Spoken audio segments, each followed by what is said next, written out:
আমি বিদেশ থেকে আসার পরে তোকে পাগলের মতো খুঁজছি, যেই ঠিকানা দিছিস ওই জায়গায় গেছি, ওই জায়গায় নাকি তুই থাকিসই না।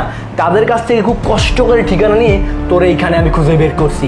এই তুই বিদেশিদের কি মনে করিস, প্রবাসীদের কি মনে করিস? টাকা কামাই করা মেশিন মেশিন যে চাইলি আর টাকা তোকে দিয়ে দিল।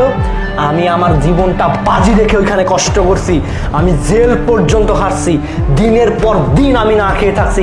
রাত দিন 24 ঘন্টার মধ্যে আমি 22 ঘন্টা ডিউটি করছি, মাত্র 2 ঘন্টা আমি ঘুমাইছি। আমার এত কষ্টের টাকা তুই মেয়ে সব কিছু ধ্বংস করে দিছিস। তোরে আমি কি করবো? আর এসে এখন তুমি আমার চিনো না, আরেকটা ছেলে সহ তুমি এখানে আজকে 2 বছর ধরে সংসার করতেছো। বাহ, কি সুন্দর কথা। দেখো নয়ন, অনেক বলছো, তুমি তো আমাকে বিয়ে করার পরে প্রবাসেই চলে গেছো, তাই না? আমাকে কখনো ভালোবাসছো? টাকা পয়সা দিছো? আমি প্রবাসী কিসের জন্য গেছি? কিসের জন্য গেছি? তোর সুখের জন্য গেছি।